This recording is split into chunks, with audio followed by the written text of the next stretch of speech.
semuanya, apa kabar? Semoga selalu baik. Pertama-tama izinkan saya memperkenalkan diri. Nama Nova Atika Royani, NPM 2013053163 dari Program Studi Pendidikan Guru Sekolah Dasar semester 2 kelas D. Di sini saya akan mempresentasikan hasil yang telah saya buat, yaitu tentang konsep dasar keterampilan menyimak, yang mana ini merupakan tugas mata kuliah keterampilan berbahasa Indonesia dengan kode mata kuliah KPD 620111, yang mana diampu oleh Bapak Dr. Andes Muncarno MPD dan Ibu Siska Megadiana MPD. Yang pertama yaitu pengertian menyimak. Menyimak menurut beberapa ahli, yaitu yang pertama menurut H.G. Tarigan, menyimak ialah suatu proses kegiatan mendengarkan lambang-lambang lisan dengan penuh perhatian, pemahaman, apresiasi, serta interpretasi untuk memperoleh informasi, menangkap isi atau pesan, serta memahami makna komunikasi yang telah disampaikan oleh pembicara melalui ujaran atau bahasa lisan. Kemudian menurut Anderson, menyimak sebagai proses besar mendengarkan, mengena, serta menginterpretasikan lambang-lambang lisan. Kemudian menurut Russell dan Russell 1959, menyimak bermakna mendengarkan dengan penuh pemahaman dan perhatian serta apresiasi. Kemudian menurut Dr. Andes Hanapinata Sasmita, menyimak ialah mendengar secara khusyuk dan terpusat pada objek yang disimak.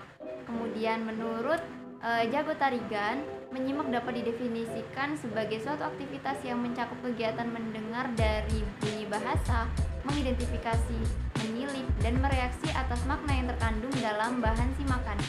Nah, jadi menyimak merupakan kegiatan meresepsi, mengolah, serta menginterpretasi suatu permasalahan dengan melibatkan panca indera seseorang. Menyimak berhubungan dan bermanfaat dengan menyimak dan berbicara, menyimak dan membaca, berbicara dan membaca, serta ekspresi lisan dan ekspresi tulis. Nah, selanjutnya yaitu jenis-jenis menyimak. Jadi menyimak sendiri dapat dibagi menjadi dua jenis, yaitu yang pertama menyimak ekstensif dan yang kedua menyimak intensif. Yang pertama yaitu menyimak ekstensif.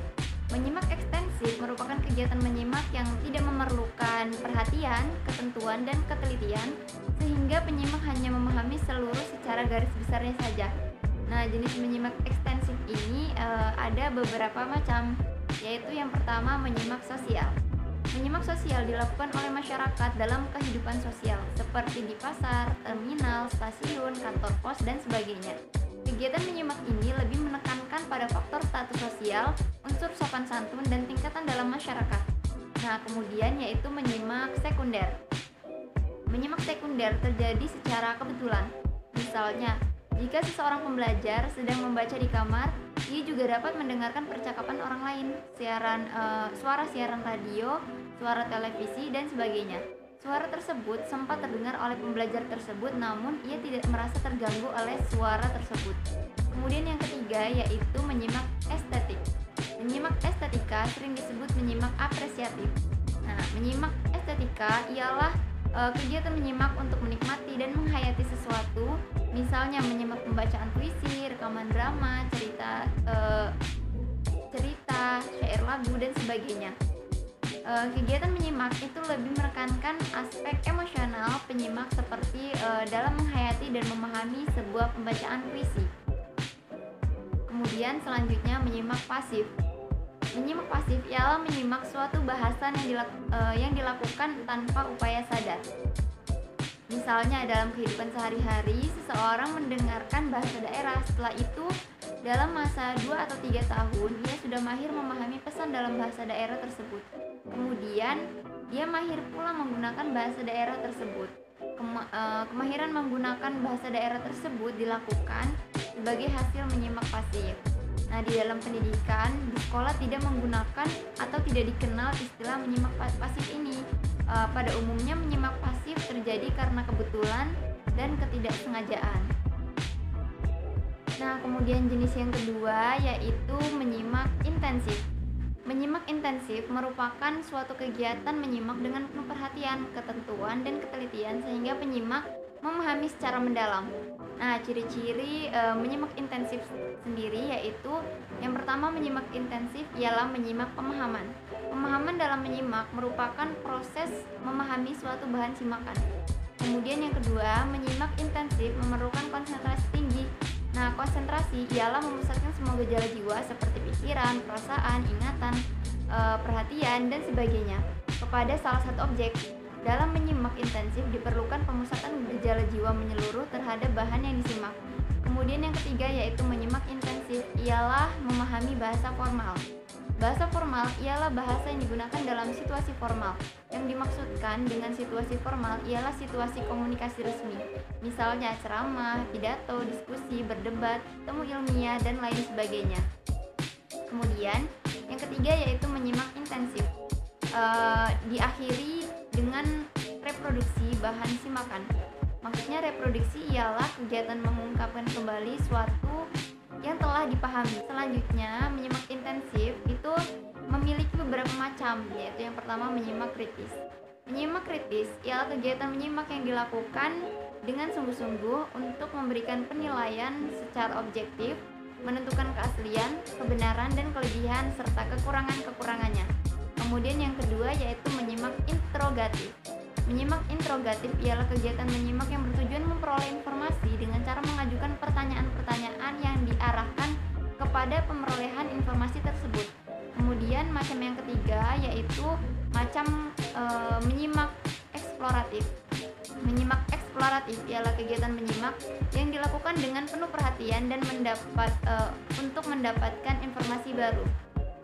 Kemudian yang keempat yaitu menyimak kreatif. Menyimak kreatif ialah kegiatan menyimak yang bertujuan untuk mengembangkan daya imajinasi dan kreativitas pembelajar. Kemudian yang kelima yaitu menyimak konsentratif. Menyimak konsentratif ialah kegiatan menyimak yang dilakukan dengan penuh perhatian untuk memperoleh pemahaman yang baik terhadap informasi yang disimak. Kemudian yang keenam yaitu menyimak selektif. Menyimak selektif ialah kegiatan menyimak yang dilakukan secara selektif dan terfokus untuk mengenal bunyi-bunyi asing, nada dan suara, bunyi-bunyi homogen, kata-kata, frase-frase, kalimat-kalimat, dan bentuk-bentuk bahasa yang sedang dipelajarinya. Nah, berdasarkan berbagai pendapat, maka dapat disimpulkan bahwa penyimak yang baik memiliki ciri-ciri yaitu siap fisik mental atau kondisi stabil, kemudian konsentrasi, motivasi yang penuh, tidak mudah terganggu, menghargai pembicara, bersikap objektif, bersikap kritis, memiliki kemampuan merangkum, memiliki kemampuan mental, siap menanggapi pembicara, bertujuan dalam penyimak atau menyimak, kemudian mempunyai kemampuan linguistik, serta berpengalaman dan berpengetahuan sehingga mudah menerima, mencerna, dan memahami isi bacaan atau bahan simakan. Nah, selanjutnya yaitu peran menyimak. Jadi peran menyimak sendiri ada 4, yaitu yang pertama landasan belajar berbahasa, kemudian penunjang keterampilan berbicara, membaca, dan menulis, selanjutnya pelancar komunikasi lain, dan yang keempat penambah informasi. Kemudian selanjutnya fungsi menyimak. Fungsi menyimak juga ada beberapa, yaitu yang pertama membuat hubungan antar pribadi menjadi lebih efektif, kemudian memperoleh informasi yang ada hubungan atau sangkut pautnya dengan pekerjaan atau profesi. Yang ketiga dapat memberikan respon yang tepat, kemudian yang keempat mengumpulkan data agar dapat membuat keputusan-keputusan yang masuk akal.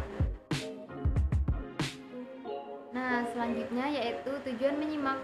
Jadi ada beberapa tujuan menyimak, yaitu yang pertama menyimak untuk belajar, kemudian menyimak untuk menikmati, menyimak untuk mengevaluasi, menyimak untuk mengapresiasi, menyimak untuk mengkomunikasikan ide-ide, menyimak untuk membedakan bunyi-bunyi, menyimak untuk memecahkan masalah, serta menyimak untuk meyakinkan. Kemudian selanjutnya yaitu proses menyimak. Untuk proses menyimak terdapat 5 tahap, yaitu yang pertama tahap mendengar atau hearing, kemudian tahap memahami atau understanding, kemudian tahap menginterpretasi atau interpreting, kemudian tahap mengevaluasi atau evaluating, serta yang kelima yaitu tahap menanggapi atau responding. Nah, selanjutnya yaitu tahap-tahap dalam menyimak. Tahap dalam menyimak ada 5, yaitu yang pertama isolasi. Pada tahap ini sang penyimak mencatat aspek-aspek individual kata lisan dan memisah-misahkan atau mengisolasikan bunyi-bunyi, ide, fakta-fakta, organisasi-organisasi khusus, begitu pula stimulus-stimulus lainnya. Kemudian yang kedua yaitu identifikasi.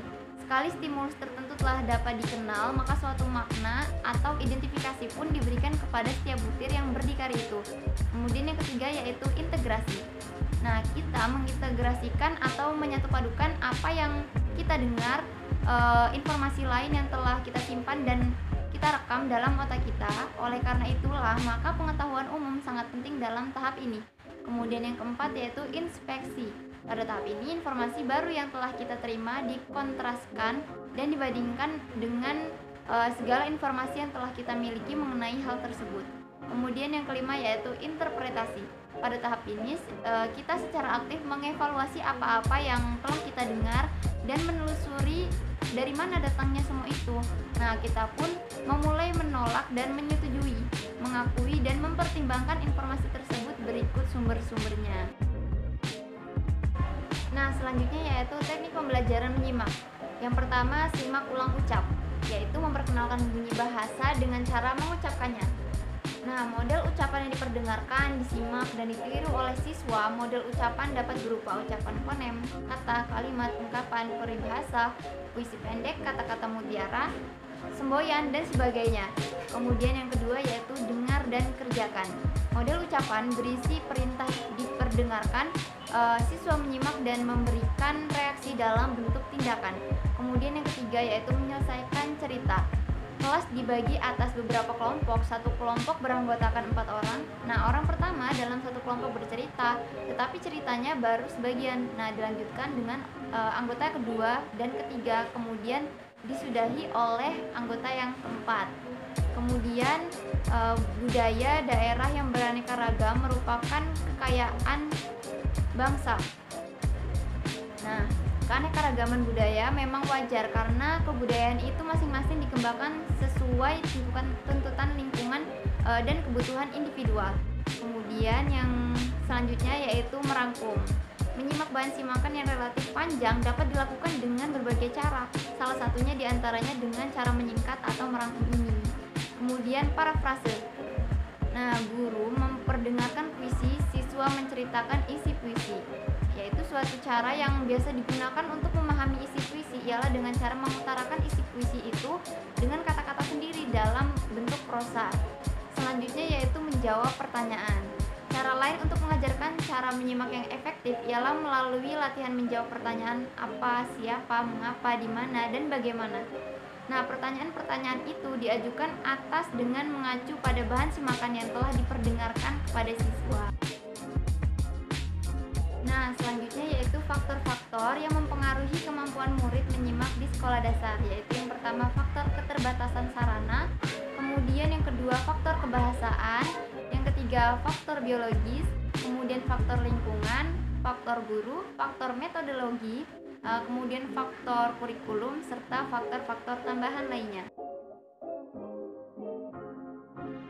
Nah, selanjutnya, upaya meningkatkan kemampuan murid menyimak dalam pembelajaran bahasa Indonesia di sekolah dasar. Nah, untuk meningkatkan kemampuan menyimak pada murid di sekolah dasar, ada beberapa teknik yang harus ditempuh, yaitu yang pertama, teknik loci atau loci system. Pada dasarnya memberikan cara mengingat pesan dengan memvisualisasikan dalam benak kita materi yang harus diingat. Kemudian yang kedua yaitu teknik fonetik. Sistem lain yang lebih kompleks tetapi cukup efektif ialah teknik fonetik ini atau sistem fonetik atau phonetic system, sama saja. Nah, teknik ini melibatkan penggabungan angka-angka, bunyi-bunyi fonetis, dan kata-kata yang mewakili bilangan-bilangan tadi serta bunyi-bunyi dengan pesan yang akan diingat. Nah, kemudian yang ketiga yaitu teknik pengelompokan kategorial. Pengelompokan kategorial yakni suatu teknik pengorganisasian yang dapat digunakan secara sistematis untuk memodifikasikan informasi baru dengan cara memberikan struktur baru pada informasi-informasi tadi. Yang terakhir yaitu teknik pemenggalan adalah suatu teknik yang memberikan cara mengingat pesan dengan cara memenggal pesan-pesan yang panjang. Contohnya apabila mendengar orang menyebutkan nomor telepon, misalnya 6651814, maka agar mudah mengingatnya, kita memenggal kelompok angka itu menjadi 665-18-14. Nah, cukup sekian penjelasan yang bisa saya berikan. Terima kasih. Wassalamualaikum warahmatullahi wabarakatuh.